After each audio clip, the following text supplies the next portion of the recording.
Ballistic Armored Rescue Vehicle.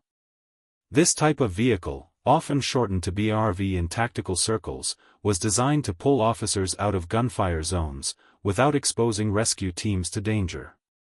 Its body is built from layered steel and composite plating, strong enough to stop rifle rounds, and its low, wide frame keeps it stable, even when maneuvering through debris or narrow urban streets. Many of these vehicles trace their origins to military recovery vehicles used on battlefields, later adapted for civilian policing, once departments recognized the need for safe extraction during shootouts. What sets it apart from a standard patrol car is not speed or agility, but sheer survivability. It exists purely to get people out alive, which is why interior space is often prioritized over weaponry or offensive tools. Mine-resistant ambush-protected vehicle.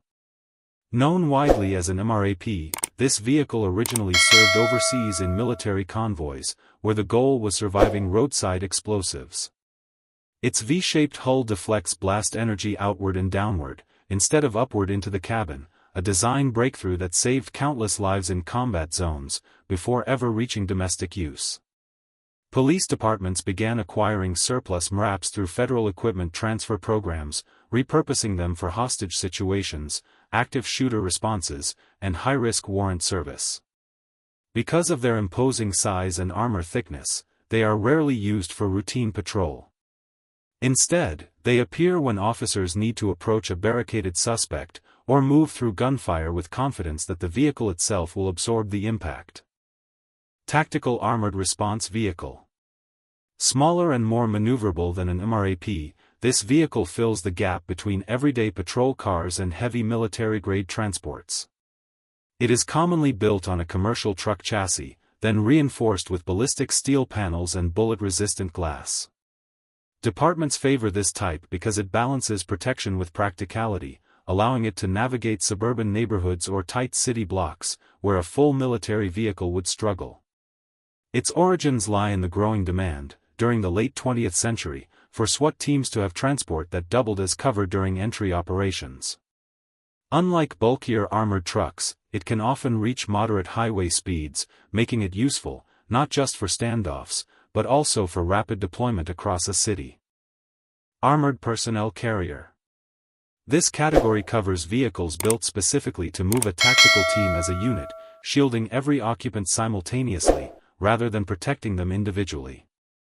Rooted in military transport design, these vehicles were adapted for law enforcement, once departments saw value in delivering an entire entry team to a scene, without splitting them into smaller, more vulnerable groups. The armor plating wraps around all sides, and firing ports built into the walls allow officers to respond to threats, without stepping outside. What distinguishes it from other tactical vehicles is its focus on group mobility under fire, essentially functioning as a moving shield wall. It remains a staple in high-risk warrant executions and hostage rescues, where numbers and protection both matter. Breaching vehicle. Some operations require forced entry through walls, gates, or barricades, and this is where a breaching vehicle comes into play. Equipped with reinforced steel rams mounted on the front, it can knock down doors, fences, or vehicle blockades, within seconds.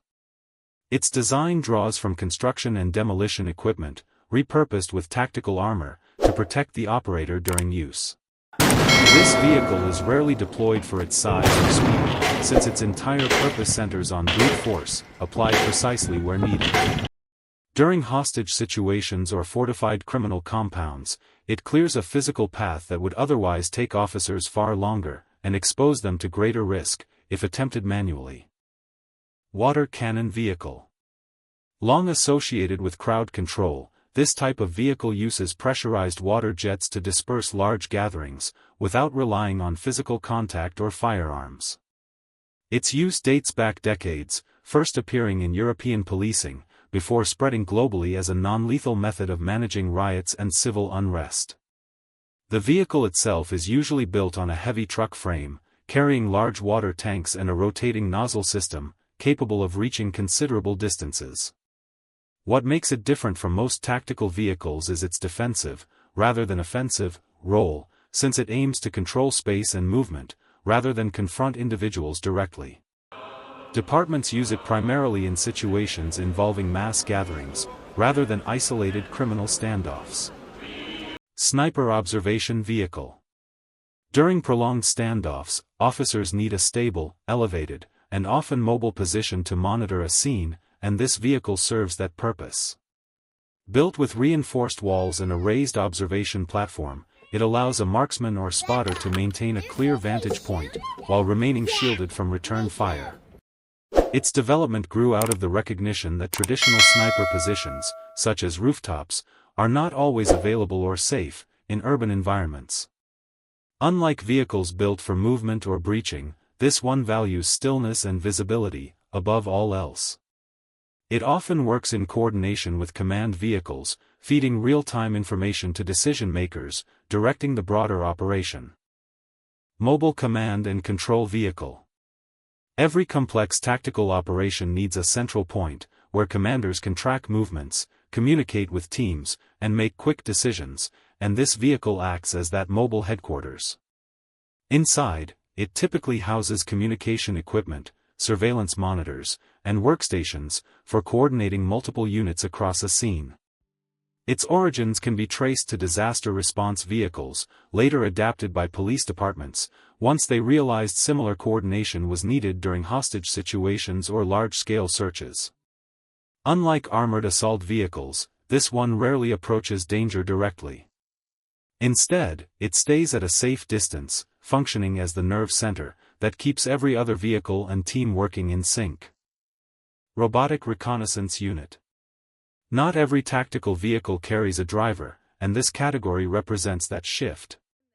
Remote-controlled, and often equipped with cameras, microphones, and sometimes mechanical arms, these units allow officers to inspect dangerous areas, without placing anyone at risk. Their development accelerated alongside advances in drone and robotics technology, eventually becoming compact enough to navigate stairwells, tight hallways, or even underneath vehicles. What makes this tool distinct is its complete removal of human presence from the immediate danger zone. During bomb threats or barricaded suspect situations, it can enter first, relay information back to the command vehicle, and give officers a clearer picture, before anyone steps inside. Prisoner and Suspect Transport Vehicle. High-risk operations do not end once a suspect is detained, and this vehicle exists to safely move individuals from the scene to secure facilities. Reinforced compartments prevent escape attempts, while separate sections often isolate detainees from officers, and from each other, to reduce the chance of conflict during transit. Its design borrows heavily from correctional transport vehicles, adapted with additional security features, for use directly at active scenes. Unlike armored assault vehicles, its priority is containment, rather than confrontation. It typically arrives only after the immediate threat has been neutralized, serving as the final step, in transitioning a dangerous situation into a controlled, procedural one.